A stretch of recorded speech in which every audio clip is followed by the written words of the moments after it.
Você é o peão de forças ocultas. A Guerra de Ahn'Qiraj marcou um dos primeiros grandes eventos globais de World of Warcraft. Do ponto de vista da lore, foi a reabertura dos portões do antigo reino de Ahn'Qiraj, lar dos Qiraj, uma raça de insetoides criados como soldados pelos deuses antigos. Selados milhares de anos atrás pelas forças combinadas de Azeroth, eles permaneceram presos no deserto de Silithus aguardando o momento de escapar. No jogo, esse evento ficou famoso como a abertura dos portões de Ahn'Qiraj. Foi um acontecimento único. Todos os jogadores do servidor precisavam contribuir com suprimentos para o esforço de guerra. Além disso, alguém tinha que completar uma cadeia de missões longa e extremamente difícil para se tornar o portador do cetro, capaz de tocar o gongo e abrir os portões. Esse jogador recebia a lendária montaria Black Qiraj Resonation Crystal, exclusiva para quem participou ativamente do evento na época.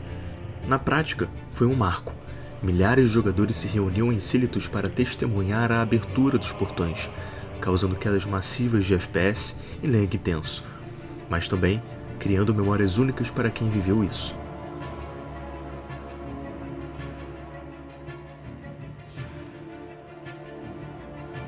O templo de Ahn'Qiraj era a raid de 40 jogadores ligados ao evento. A estética do lugar era perturbadora, corredores biológicos, arquitetura que misturava pedra e carne, sons distorcidos de insetos e uma sensação constante de estar dentro de um organismo vivo. As criaturas que habitavam o templo eram os Qiraj, uma raça meio inseto, meio humanoide, que serviam como generais e sacerdotes. Além deles, havia as massas de Silithídeos, todos descendentes dos experimentos dos deuses antigos. Esses mobs, muitas vezes, vinham em grupos enormes, exigindo coordenação e consumo de recursos absurdos da raid. Toda a temática reforçava que se tratava de um exército artificial, criado para servir forças maiores. Seus amigos. Entrar em Ahn'Qiraj era como adentrar uma fortaleza viva. Os corredores não eram só pedra. As paredes pareciam pulsar, os sons ecoavam como gritos abafados, e a trilha sonora usava dissonâncias para gerar desconforto. A sensação era de estar cada vez mais fundo em algo proibido, chegando perto do coração de uma presença ancestral e maligna. As batalhas contra os chefes representavam as diferentes castas do exército Qiraj, como se o jogador estivesse escalando a hierarquia até o comando supremo. A cada encontro, o desconforto aumentava. Mobs com habilidades estranhas, venenos incuráveis, enxames que pareciam infinitos. Você não tem força. Essa progressão culminava em salas de culto e áreas de adoração, cheias de tentáculos esculpidos, olhos e mosaicos e símbolos ininteligíveis, preparando o terreno para o encontro final. Apesar da importância, Ahn'Qiraj ganhou fama de ser uma das raids mais odiadas da época, por conta dos mobs extremamente difíceis, pelo visual perturbador e encontros completamente desbalanceados onde certos bosses exigiam resistências específicas que obrigavam os jogadores a farmar equipamentos específicos antes de sequer tentar a luta. Não só isso, mas a raid era longa, cheia de mobs pesados, encontros complexos e recompensas questionáveis, visualmente estranhos e em alguns casos também não tão poderosos quanto o loot de raids anteriores. Seu coração explodirá.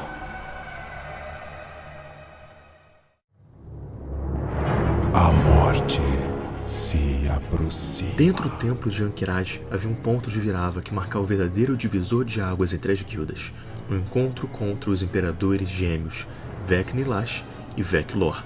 Esses dois irmãos Qiraj eram mais do que apenas líderes militares. Eles representavam o ápice da hierarquia servindo aos deuses antigos, diferentes em essência, mas inseparáveis em poder. Um era um guerreiro corpo a corpo, resistente e brutal. O outro, um mago sombrio, intangível a ataques físicos e capaz de lançar magias devastadoras. Ah, cordeirinhos para o abate. Preparem-se para mergulhar no esquecimento. O verdadeiro, porém, não estava apenas neles, mas na mecânica que os unia. Se os gêmeos se encontrassem, eles se curavam mutuamente em velocidade absurda, praticamente reiniciando a luta inteira. Olhe, irmão, sangue fresco. É tarde demais para recuar. Esse detalhe sozinho já fazia do encontro um pesadelo.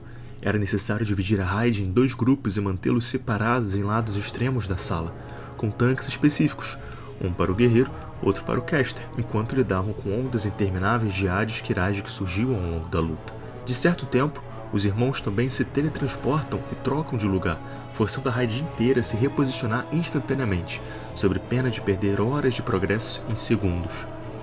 Preparem-se para mergulhar no esquecimento.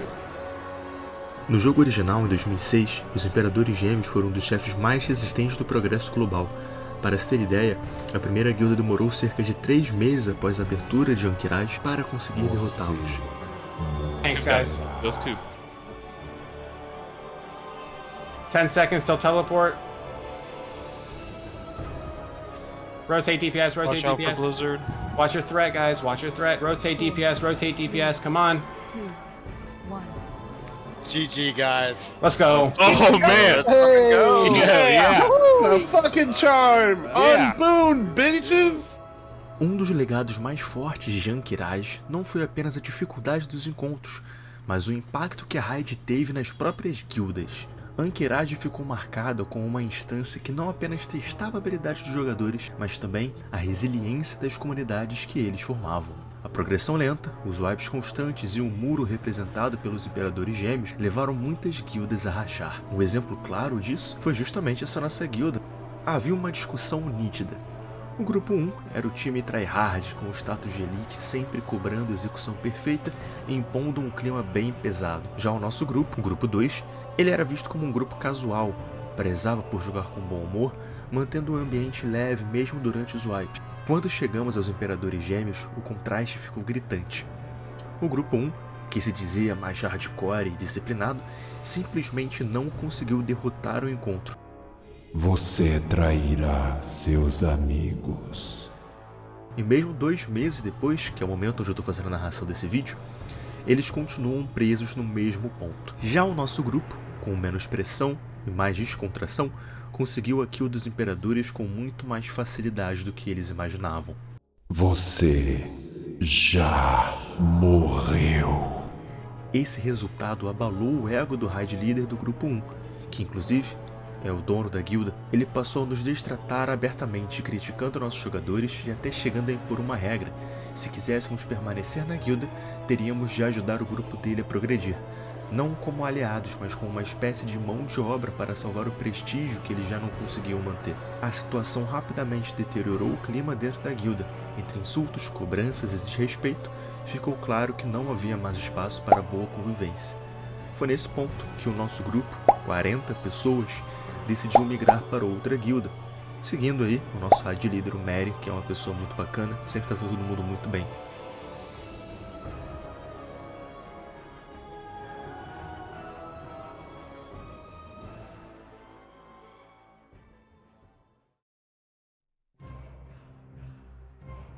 Os deuses antigos surgem como manifestações do vazio, entidades criadas pelos Lordes do Vazio, cujo objetivo é corromper mundos e transformá-los em focos de escuridão. Eles não são deuses no sentido religioso, mas sim organismos colossais, parasitas cósmicos que caem sobre planetas e passam a infestá-los como tumores vivos. Quando os titãs, seres da Ordem, colossais viajantes cósmicos, encontraram Azeroth, o planeta já estava infestado por 4 deuses antigos principais: Yogg-Saron, Isharge, N'Zoth e Cthulhu. O plano original dos titãs era purificar o mundo para que a alma-mundo de Azeroth fosse florescer, mas os deuses antigos já haviam mergulhado o planeta em loucura e corrupção, e a luta entre os titãs e deuses antigos foi devastadora. Os titãs perceberam que se matassem os deuses antigos, eles acabariam destruindo Azeroth junto. E para evitar que isso ocorresse, ao invés de matar os deuses antigos, eles criaram as prisões subterrâneas, com selos arcanos que mantinham os deuses antigos contidos, mas nunca realmente eliminados. Entre os deuses antigos, Cthulhu representa principalmente a loucura da percepção e da visão. Ele distorce a realidade através do olhar, um poder refletido no seu próprio corpo, olhos, tentáculos e bocas em proporções não naturais. Seu ambiente original em Azeroth foi o deserto Silithus, onde sua corrupção tomou forma na criação dos Aker, que mais tarde se tornariam os Kiraj. E o templo de Ankiraj foi construído como centro de adoração e fortaleza.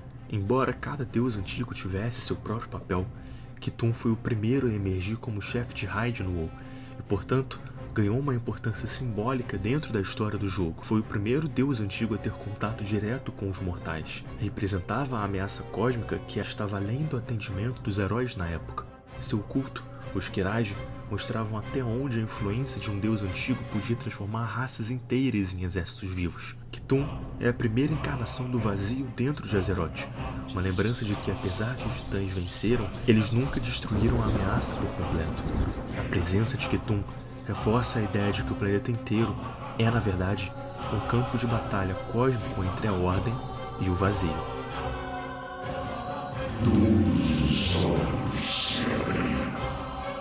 Os seus foram os primeiros.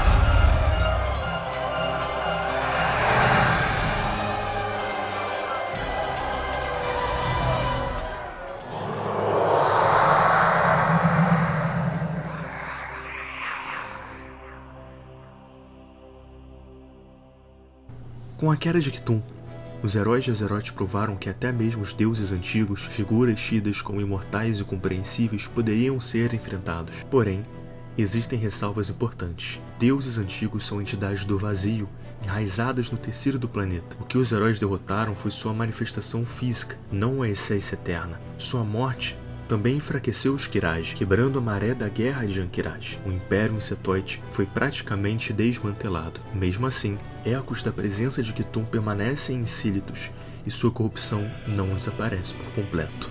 E lembrando que Cthulhu era apenas um dos 4 deuses antigos originais, o planeta ainda abriga outros seres semelhantes, cada um preso em suas próprias fortalezas e prisões, aguardando o momento de se libertarem. Curvem-se diante da minha verdadeira forma.